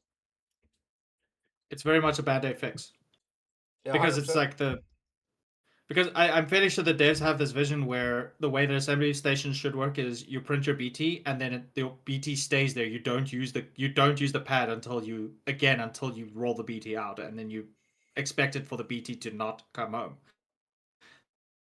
That's that is inherently a bad game design mechanic because you're punishing good play. What if I'm just that badass that I go out there, I kill 30 million outlaws like I normally do, haha, with my BT, and my BT survives? Am I supposed to just throw the BT away? Has its value been? What if I want to repair that BT and put it back in my facility so I can roll it out again tomorrow with my regiment or in a big op? Because right now that's like the way that doesn't work is we have specific facility or bunker bases near the front line that has cranes that we can store our BTs in because we can't submit the damn thing to the storage depot. And the reason, yeah, and again, the reason why we do this is not because of the enemy. We do it because of griefers and alts and shit like that. So yeah, that's the one change I really want for the Airborne update. Just double or triple the HP for stationary cranes. I know it feels bad for the dudes who legitimately sneak into facilities and can kill, a crane holding it with a cutler or whatever. I'm not too concerned about that gameplay. I'm more concerned about the fact that I roll out a dive bomber and I kill your SPG. That big rare investment, even though it only costs 35 rare alloys now. Still a big investment. Just doesn't feel good. And the rewarding gameplay for partisans is going to be, I think, mostly disrupting Logi lines with all the new toys that have been added. The invisibility uniform, scout planes, and fighters that can strafe trains and can strafe freighters and stuff like that, because freighters take more damage from explosives now. I think that's going to be the core gameplay loop, like cutting and disrupting logistics lanes. So I don't see the need that, oh, we're just going to target crane sitting facility because it's a weak point. It's just, I agree, it's just silly. And the devs need to do something about it. So that's my big hope. And again, my main hope for this is warden facility players. I feel for you guys. Like, it's going to suck real hard when your crane holding your container of rares dies because a dive bomber knows it's there and kills it. It's just not good. Yeah. Well, I mean, what do you think about that, E? I mean, are you facility man much? Do you know much about that kind of? Yeah, I think it was kind of crazy how 10 pecons is how you store your vehicle that you've been farming for days. It's kind of it was kind of like a weak spot. I think, yeah, they can buff cranes. Like, it's so easy to kill them, right? They're so weak. And I agree that we need a better way to store. I hate seeing all these vehicles on cranes. It's just like, it's not good gameplay. And it just They need fucking to, like, takes up room for cranes too. add It looks something. bad. That also drives me nuts. Like, you have Yeah, to it fucking just hang it 30 looks cranes. wonky. It doesn't look Yeah. like a Also, military sim. Like, you don't get this doesn't happen in real life. You don't get big ass tanks on cranes so no one can steal them. Yeah. It's just not good. yeah, as a facility guy, I don't want frontline guys in my facility. Like, go fight in the front. And if you need to come to my facility to get a tank, it drives me insane. I don't like it. This is just another reason to it. Like, I don't see a justifiable reason for why BT's. I can understand the railstone cannon. It's too big. The model's too big. It clips into the thing. It causes disruption. I can get the railstone cannon. I cannot, for the life of me, understand why SPGs, BTs, BTDs, and SPGs can't go in a storage depot. They I can fit. even understand Like, super heavies. Like, that I is don't a I super don't thing. get it. But everything else, 100%, why can that not go into a storage depot? Zero fucking sense. Also, here's another thing, just to add on to this. Why can't we add fucking vetted vehicles in there? Just put the 2 chevrons or the single chevron on the icon. It's literally on the icon already. That used to be a thing. That's the funny part. that used to be a thing. I started in War 86 where we got, in my very first war, we got vetted Logi trucks. And you could submit vetted Logi trucks into storage depots. They removed that because I think they said that if you're going to spend so much resources into an item, it should be a partisan risk. But it doesn't make sense. It just doesn't make sense to me. Like it's just weird. I guess the devs just have this vision of if someone puts the time and resources into making a vetted vehicle or a BT or an SPG, they're not bringing it back. But again, you're punishing good gameplay as opposed to rewarding, playing carefully and selectively. That's just silly. See, So, and yeah. what Zanboon I hope, just I hope said, something happens. I think that's even something that lets partisans go and fucking ruin a lot. Instead of going and killing cranes at a facility, why is there not a storage depot at the facility that we can build that is specifically designed to take high value items? Like, they would never know how much they went and killed with those, so they'd never be able to be like, well, we killed 20 BTs and 10 super heavies, XYZ. But they could be like, we just killed something there at a big facility. We know that we just hit a jackpot. You know what I mean? Why are we not allowed to have a storage But yes, depot? so here's an interesting thing. They literally added that mechanic this fucking update because they added for the new Logi ship. If you put stuff on the Logi ship, it shows up on the physical model itself. So you see the crates on a Logi ship, so you know you can hit that freighter or that light freighter and destroy it, and you'd get that dopamine hit of like, hell yeah, I destroyed a full light freighter now, right? Why can't they just add that mechanic into a facility building that you can, like a facility, let's call it a facility garage, right? Like a facility garage where you can put your BTD or whatever in. If you put something in, literally have a light up showing that there's something inside, or take like the turret of the predator and put it to like the side of the building so you know there's a predator inside the building. They could totally do that. The devs have shown that they have the ability to make the game models update based on what the contents of the models are holding. So the problem is I think it's a conflicting vision for what they have for the game. They have this they want to see facility buildings. Sorry, they want to see a facility like an industrial military complex with tanks sitting inside of it. Even though we don't do it because little Joe Schmo fucking alt account 22 will log in, wrench your tank, and drive it into the water. That's what they do, and they do that, and then mysteriously, like 4 or 5 like partisans show up in your facility afterwards because they cleared it out. So yeah, I don't know. The devs just have this vision of like industrial military complex with tanks lining the walls, ready to be sent out to the front. But it's unrealistic. We don't do it. And I'll be honest, the facility guys, we actually most of the time we normally don't care if a BT gets killed off of a crane. There are much bigger ways that you can hurt my facility. Killing a BT on a crane is in the grand scheme of things is very, very low. Killing an RC on the crane, that's kind of big. But killing the container holding the rares, that's pretty huge. But killing a BT on the crane, whoopsie doo dah, whatever. I'll just print like 7 more, whatever. So it's just I think it's just overall it's a bad game design mechanic, and they need to fix it. I'll stop there because I keep yapping on about the stupid crane. No, I mean it is a hot topic.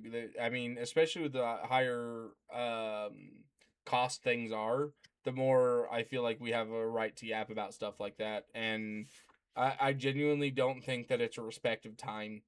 Like I'm not gonna beat on this topic too much more, but I really don't think it's a respect of time, and that really is what drives me insane. And to top that, with bombers being back there and being able to hit facilities, I mean, God forbid if they can go kill 20 cranes, fuck your. I mean, I don't know. It doesn't seem right to me. But moving on from that topic, the things that really actually, E-Man, do you have anything else to say before we move on? I don't want to skip over you. No, I'm good. The things that bug me that I really want changed in this in right now, we did a lot of testing with the aircraft carrier last night, And things that really don't make sense to me are a couple of things.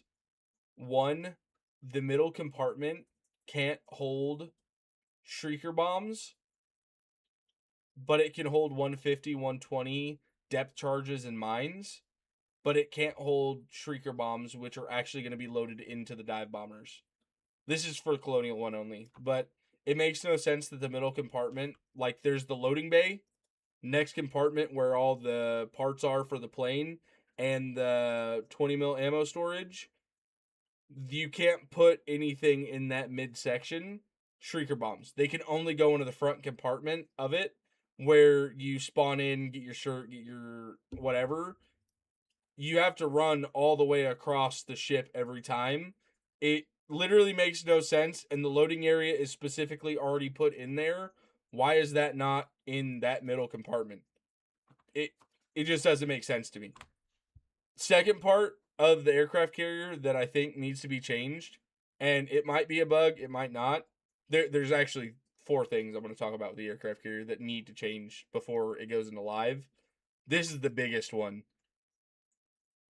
You should not be able to fucking yoink engines out of a flying fucking plane.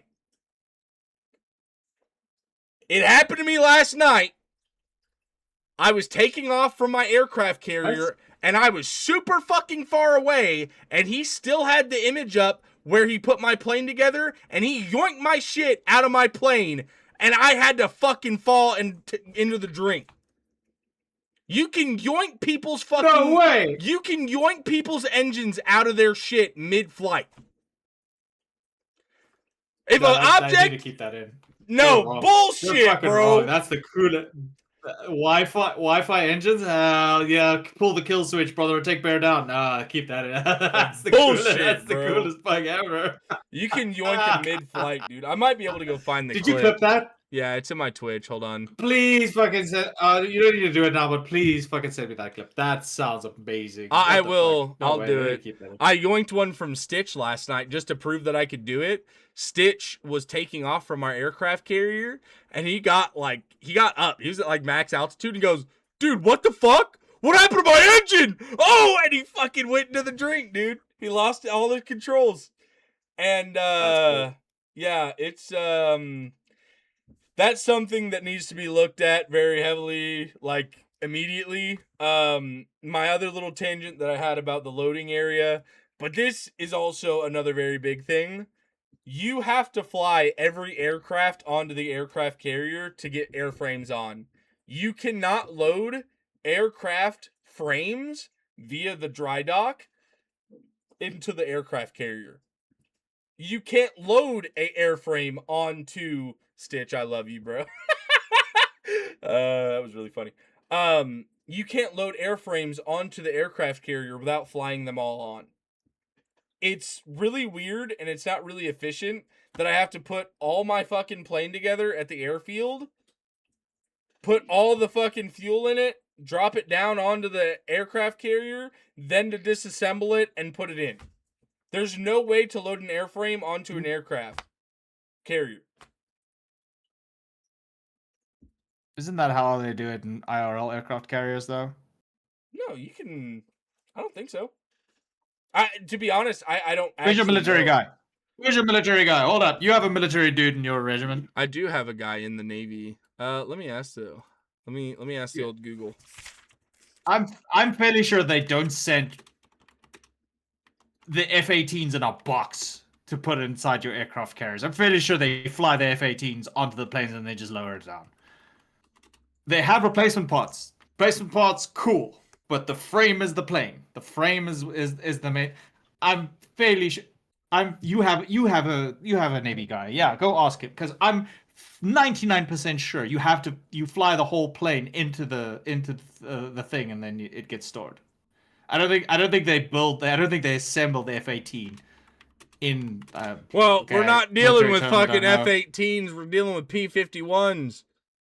Oh, shut! Yeah, even P-51s. I think the olden days they didn't send the parts for the planes to the aircraft carriers. They So, assembled the here you go. aircrafts. Here, this is the Google. This is the Okay, AI you better not give me overview. a fucking This is the like AI. a super. You better not give me like a super. Okay, I'm just gonna say this. You better not show me a super niche example. I want to No. see like This military is standard bullshit. no. This is. I mean, this is the AI No. overview. To be fair, but in World War II, aircraft were loaded onto carriers using a large hydraulic, electric, or cable-operated deck, edge, or centerline elevators that lifted planes from the deck to the enclosed hangar deck to the flight deck. So the hangar would start at the ground level, and you would load the plane on there, you'd wheel it on, and then it would go to the mid-level, and then it'd go to the top level. So they would have a side entry into the aircraft carrier where you'd load them all on via truck or either via truck and or driving them in. You wouldn't fly them on in World War II. Now, I will say, if I back up, but they didn't. nowadays, they usually fly them on. In today's standard, they would usually fly them on. Okay. All right. But in World War II, they did have Okay, elevators to float them on. So because that's what I thought they did is they would have elevators and a shaft to just float them up, and that's what I had my understanding of it. Now, does it have to be a mil-sim, mil-spec, realistic thing of World War II? No. Is it such a bad thing to have to fly it on? No. But do I think it's really fucking annoying and inefficient to build it up to bring it right back down? Like, they also didn't have fucking, they had a bunch of, they could fold the wings and leave it mostly built and they would just move it out. They don't have to rebuild the fucking thing from scratch in real life either on the fucking thing. You're breaking it down into an aircraft, like, hull. I don't think it makes sense in the game. Now, what's real life and what's in game are two different things. I do understand the real life aspect of it, but the fact I have to break it down and spawn it in versus it being a ready to go aircraft that I can just ship to the elevator and go, it's annoying. I think it's tedious. I don't like that mechanic. That's my personal opinion. I think people can have varying opinions on that, but that's just the way I don't think it's right that I can't load it being the dry dock. I don't like that. Did you try accessing it with the dry dock? Yeah, Like we putting it on tried the pads multiple of the dry times. dock? Yeah, we tried. We even doesn't tried to go to access. the elevator. So we built a little what I don't know what they're called, the little metal beam bridge thing. Not the shitty one, but Yeah, the the piers. pier. We built a pier to try to put even with a small crane onto the actual loading bay, and there's literally no interact with it at all. It's the only way to put shit into that aircraft carrier is via the dry dock or flying it on. That's the only way to get shit into that boat. Or I guess you could walk it on with like crates, but that's not the point we're trying to get at. We couldn't even dry dock crane trick it. We tried literally everything we could. We tried docked or anchored, unanchored. We tried it with the dock rails up, dock rails down. I mean, if it's possible and there's better logi and facility than me, which God knows there are, but I couldn't get any way to load it on there at all. And they said because another reason why it might not, the reason why you can't load an airframe on right now is you're not allowed to load crated vehicles onto the aircraft carrier. So you know when you load a crated or disassembled plane into the hangar and then you have to submit it to the reserve stockpile as the actual vehicle, it can't take crated vehicles on the aircraft carrier. That's the reason why it won't let you do it. And it would be a simple thing of just adding the new tab on the aircraft carrier for crated, but that means you'd have to make it a fucking stockpile, and I don't know how that's going to work. It's a very interesting thing, and the end all be all of it might just have to fucking bite the bullet and fly the motherfuckers on there. But I do think it's a very annoying way to do it. I do think it's very annoying. But those are my 3 tangents that I had. I don't think I should be able to fucking vacuum seal a fucking engine from space. I don't think that's fair.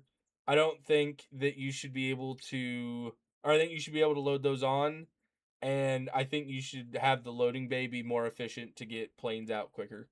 I don't think it's right that I have to go I don't think it's right that I have to go to the front of the ship, pull a fucking bomb, run all the way up top, drop it.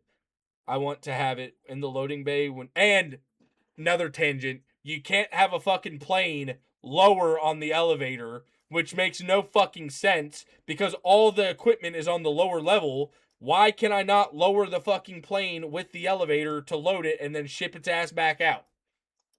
It needs to be able to lower with a plane on it. Needs to. A lot of aircraft carrier stuff for me.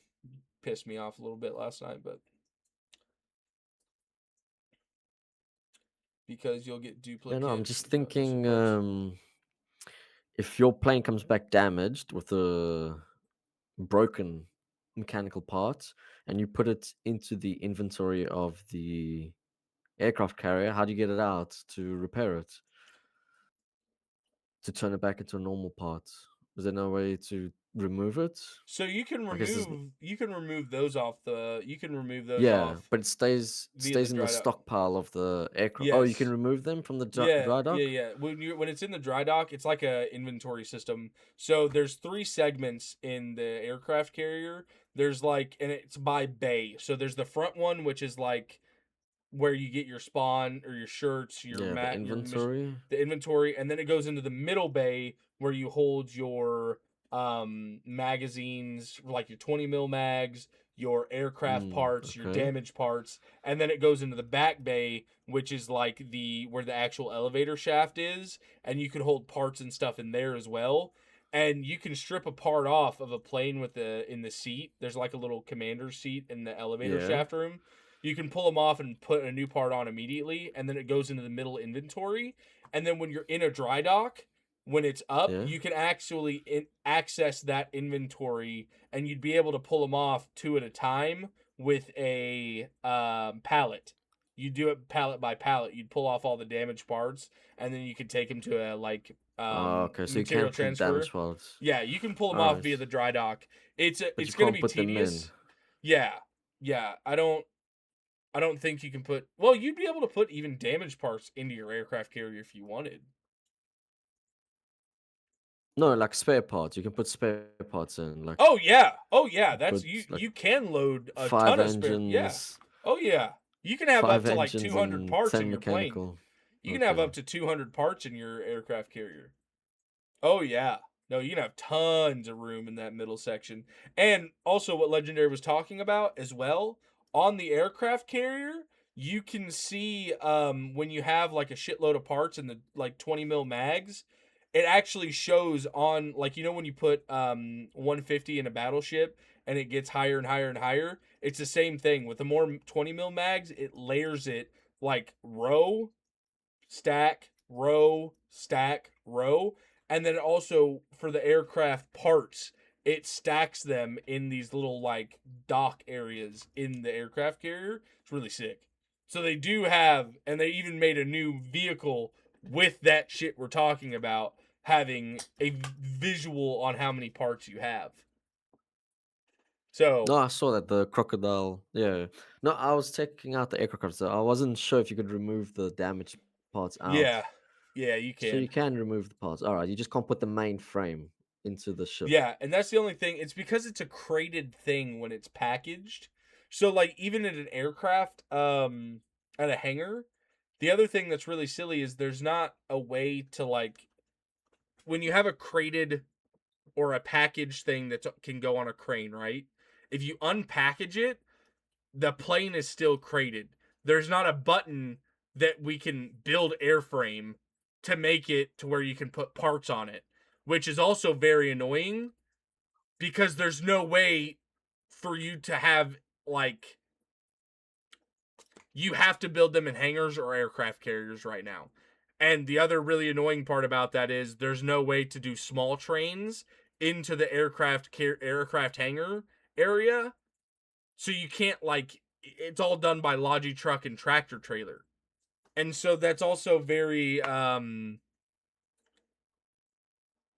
it's very weird. It doesn't make a lot of sense and it doesn't there's not a lot of good stuff in it. Like there's not a lot of good implementation for it yet. I feel like they need to add a button that we can build an airframe like even on an airstrip or wherever the hell we wanted. But the problem with that is that still wouldn't fix the problem of getting it on the carrier. So I don't know. I really I don't have a fix for how to put them on the aircraft carrier than just bite the bullet and fly them on. But yeah, those are my big gripes. I really that's all. I mean, AA like the small tweaks and stuff like that. The devs are going to get plenty of complaints about that on FOD, and they'll make that as fair as they want to make it. But like actual game breaking stuff, that's the only stuff that's really like, in my opinion, really bad with it right now. I actually really like the Strider price that they gave it. I think it's 100x5. It's like the every hit you hit 5 BMATs on it. I think that's a fair price for that thing. I think they did great with a lot of the changes they've done. There's not a lot of bad stuff. Now, Orca brings up a good point though. What do you guys think about the radar? What do you guys think about the radar? Do you guys think it's in a good place, or do you think it needs buffed? I think that like previously with how flags were, where you had to, it's like you'd have to know the planes are coming in to have the flags pre-aimed or whatever, or take some time to aim. I think previously it was bad, but now with the new flag changes, I think it's all right. Yeah. I wouldn't mind having the range of the cone being a little bit longer, bigger, so we don't have to build multiple of them per hex. Like it'd be nice. I think it should be fair if we have to build like one or two of them per hex, but right now you need like realistically 3 or 4. Um, Honestly speaking, yeah, the elevation thing kind of went a little bit defunct with the fact that flat cannons are now soloable and they're like direct fire. But it would be nice if we had different forms of air detection a little bit earlier in the bunker tech tree, because right now you need advanced bunkers plus concrete plus a facility plus rares to see the scout plane coming past you. Seems a little bit silly. So I would have loved to have something like a tier 2 watchtower that you could upgrade and you put concrete in it or something, and then that no longer detects ground, but it specifically targets air. Be kind of cool to have, or to have a bunker modification, kind of like the facility input that you get for engine rooms. You get that little upgrade for like concrete observation bunkers that allows you to detect air, but it comes at the cost of like maybe the spotter can't use the observation bunker anymore, or it can't also can't detect ground anymore, uh, or uses more power or uses more M subs. Something along those lines would have been nice. But yeah, I mean, people are gonna build them. You're gonna need them at least in like the areas where you think bombers and stuff will try and sneak into like raid facilities or raid backlines. But for the most part, yeah, indifferent right now because I don't think they're as needed with the changes to FLAC. I mean, we'll see how it goes. I'm gonna be honest. I don't think they're gonna be built that much. I think they're gonna be built in backline hexes for anti-bomber. Yeah. Oh my god, QRF the fucking facility. But I don't think you're gonna see those on frontline hexes. I think it's gonna be, you see aircraft, you shoot aircraft with DACA, best you can. Yeah, I will say, it's either that or sorry, it's no, either you're good. that or like you build one in the midline and then it becomes the front line. I mean, the thing is though, like Legendary said, I don't even know if they're gonna be on the front line like at all, because they have to have advanced bunker and concrete, plus the rare metal and space to do it. It's gonna be really hard to find space for these things. I mean, maybe I can see some big boy builders up front doing it, but I think it'd be pretty rare to see, to be honest. Um, damn it, what was I will say that there's one advantage to building that thing besides detecting air. That spotter seat is like observation bunker on crack. So if you're an artillery, if you're like someone who likes to spot for artillery, you're just gonna build one of those so that you can like literally see half across the map, and you will see your artillery shell where they launch and where they land. Yeah. So there's one advantage to that thing is just like artillery spotting on that thing is mega overpowered. Makes Maybe you defensive can see artillery great. the Yeah, Oh. the spotting artillery range is just shell flying. bonkers.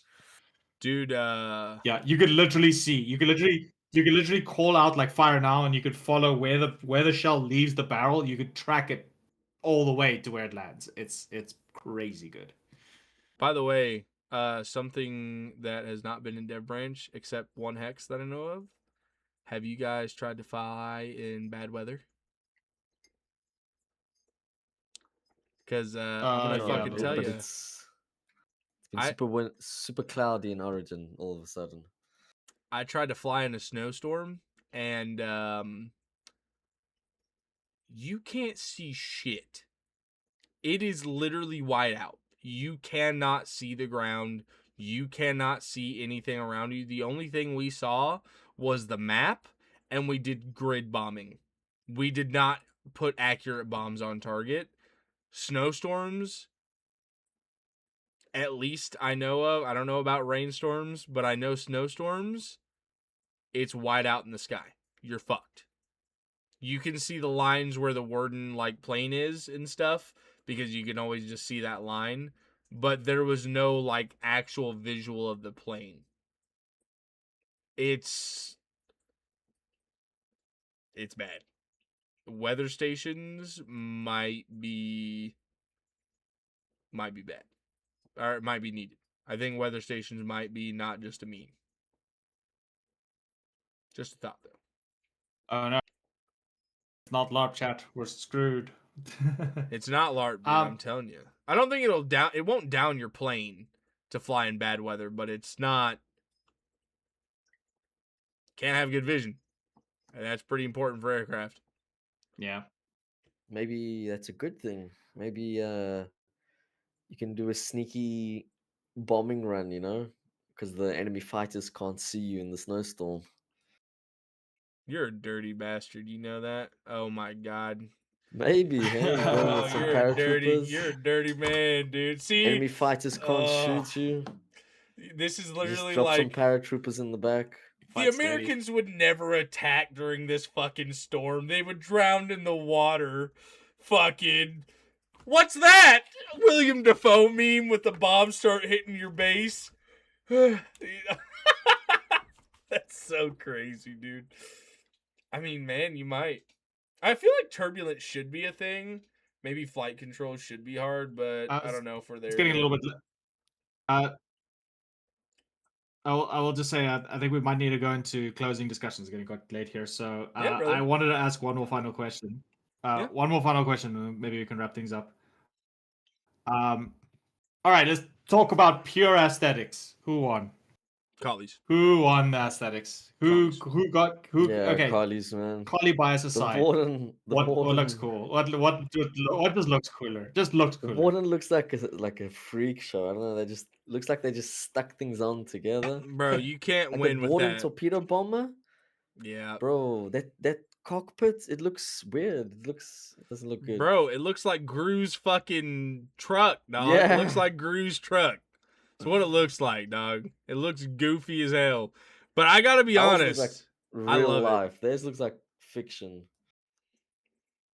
I like them, bro. I think it's goofy, but it grew on me. I do like Gru's truck, bro. But it definitely don't look better than ours. Our shit looks clean. Every single one of our planes looks clean. Hands down. What do you think, Legendary? You're gonna be disgusting. You're gonna say Warden. I like the wooden scout plane more. I like the wooden scout plane more. I think the wooden scout plane looks really cool. The Collie one, it kind of looks like a crop duster that they strapped a bomb to. It kind of feels like it's just patched together. But the wooden one actually looks like it's made for form. So I like that. Collie bomber, we win. It looks cool. It looks like something you could spend. The wooden one is probably better on paper because you can't get decrewed off of the MG seat, but the pure drip on the Collie one. And speaking of drip, yeah, we just dominate the paratrooper uniform is so much better. like the Collie paratrooper uniform. It's beautiful. The beret, I kind of get like Helldivers. I get a bit of a Helldiver beat to it. Just the aesthetic of it kind of reminds me of like the Viper uniform in Helldivers. Yeah. So I really like the Collie paratrooper. That being said, mega hot take. I'm ready to be crucified for it. I actually think that the Warden aircraft carrier looks better, and I'm not. I'm unironically. I actually think that the Warden aircraft carrier looks like it's part of the. Yeah, it actually looks cool. Bro, I'm not psyopsing. I think it's cool. I think that the catapult launcher is cool. me and So, E-Dragon yeah, did I'm the just gonna put it same out there. face, bro. What? That was. I'm gonna make a meme of that, E-Man. Dude, you literally, me and you both same time, you went, and I was like, dude, that was perfect. It was so perfect. I don't know. I mean, I don't know. The Warden one. I don't know. It's just it's already like what they call it, a seaplane tender. Yeah, I think it's cool as fuck. I'm not gonna lie. The catapult system. I think it's cool. Also, I'm a big sucker for having cranes on your ship. Kali one don't have that, so, and it's not a psyops. I'm not trying to be like, oh, copium. None of that shit. I actually think that the Mercy class looks cool. But I mean, but I'm willing to be crucified for that point. everyone can have an opinion, even if it's wrong. Everyone can have an opinion. That's fine. Sure. Everyone can be brain rotted to being colonials, even though they're wrong. No, some of us are born blessed. What can I say? Anyway, boys, that was enough yap about Airborne. I am super excited about it, and I'm super thankful you guys came to spend some time. I know it's kind of getting late over there, and I just again want to thank you guys for coming on and talking, and everyone that came in here to watch on the live stream side of it. Thank you guys for being here, and I just want to say thank you to everyone, dude. I'm super excited for Airborne, and I look forward to doing some more podcasts with you guys, and hopefully the podcast keeps on growing. And yeah, dude, I think that's a good place to end it. If you guys have any ending comments, we can do that now, or if not, we'll just say our goodbyes for the night. I just want to say thanks for having me on, man. It was really fun. Yeah, brother. Yeah, good luck, gentlemen, for the update war, and good luck to all the viewers. Yeah, don't power drop into my facility. You will get shredded by 14.5. You have been warned, partisans. Thanks again, Bear. Always bro. happy to be here. See you guys in the war. All right, guys, we're gonna end the recording there. Thank you guys again.